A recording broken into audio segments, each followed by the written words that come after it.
There's something we all have, not just us here in this country, but all around the world. The mobile penetration, that is growing exponentially every day is very exciting. And it's very exciting when you think about how it's permeated all aspects of our life, but now has the opportunity to help so many aspects.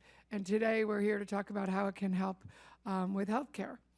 There's an app for just about anything we want to do, from finding the nearest and cheapest gas station to depositing a check, and also, of course, with healthcare.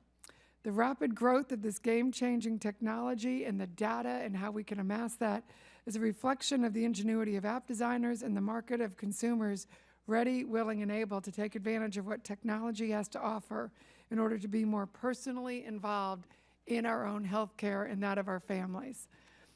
When it comes to our health, especially for the younger generation, it might be easy to ignore different visits to the doctor, and we obviously want to make sure everyone does that, but we really want to put that power back in the hands of the consumers.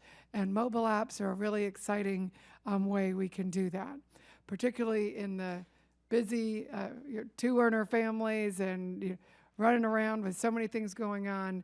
This is a great opportunity to really improve quality of life while making people's life easier to get that health care. It can be difficult to make an informed decision about your health, and but with the abundance of health apps and wearable technologies, which cover a wide variety of diseases and chronic diseases, we can now exercise more control by availing ourselves of that data. The data also benefits those who might suffer from an ailment or a chronic disease, whether it's cancer, epilepsy, or diabetes. The more data we have about ourselves that we are personally aware of, and how we are going to share and amass that data. I was just at the Milken Public Health Summit that's being held in Washington today, and it was really exciting to see a lot of the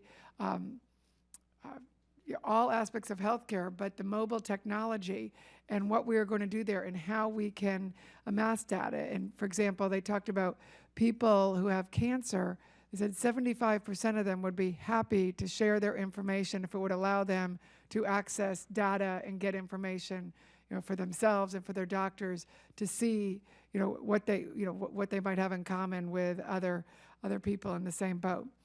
So this new revolution in technology can and should open up a new revolution in all of us being very personally engaged and responsible for our own healthcare, but also more knowledgeable. It's a great education tool. And we don't have to just go in and see the doctor now. We can be a full participant. It may be, sometimes doctors may not like that, but we had a witness here earlier this year talked about a book, which I still have to read yet, which is called The Patient Will See You Now, turning the whole world upside down, which I think is kind of exciting. So our witnesses today are here to talk about technologies they have developed or are developing to help individuals take control of their own health care. Two of our witnesses, Dr. Bryan Shaw and Mr. Howard Look, have very personal reasons for their endeavors. Dr. Krauss and his colleagues have embarked on some important research using the Apple Watch and the Apple Research Kit, an open source software framework that may revolutionize medical studies. And Mr. Epstein's technology helps people make informed decisions about receiving care at reduced costs. This ability to save a few or many dollars is something we can all support, both on the personal individual level and obviously at the aggregate level with the federal government, with that being one of the fastest growing costs in our budget. As with all new technologies, there are, of course, pros and cons.